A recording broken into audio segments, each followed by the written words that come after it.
Ya, shalom saudara-saudara yang dikasihi oleh Tuhan kita Yesus Kristus.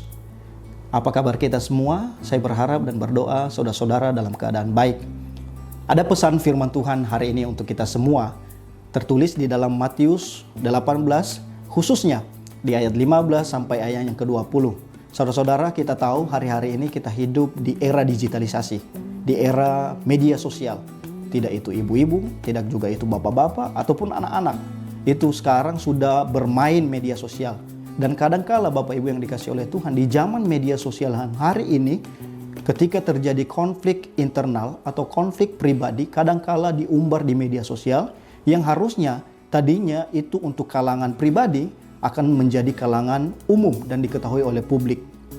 Saudara, ketika kita membaca ayat Matius 18 ayatnya yang ke-15 sampai 20, Yesus mengajarkan prinsip dasar tentang menyelesaikan konflik. Yang pertama, selesaikan di bawah 4 mata. Artinya pribadi dengan pribadi, hati ke hati.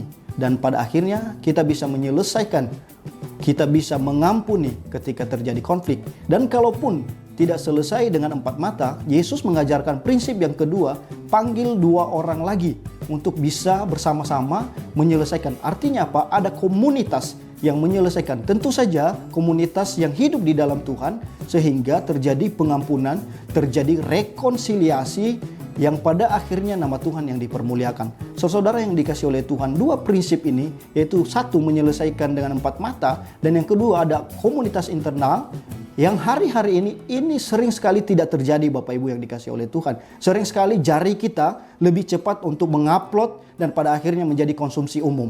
Saudara-saudara yang dikasihi oleh Tuhan, pada akhir pembacaan kita ini, Yesus berkata, di mana 2-3 orang berkumpul dalam namaku, Tuhan hadir di sana. Artinya apa?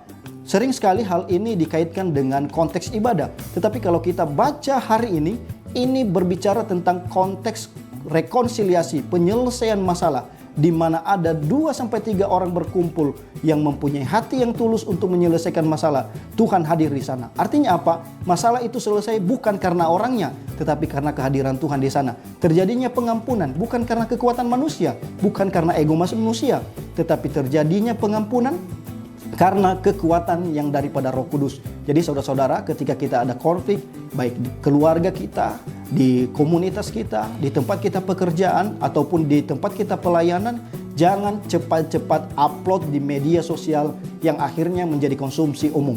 Kalau masih bisa diselesaikan pribadi, selesaikan secara pribadi. Kalau tidak bisa, selesaikan secara komunitas di tempat kita berada tanpa harus diketahui oleh orang lain. Dan prinsip yang pertamanya adalah terjadi pengampunan oleh kuasa daripada Roh Kudus. Tuhan Yesus memberkati kita semua. Amin.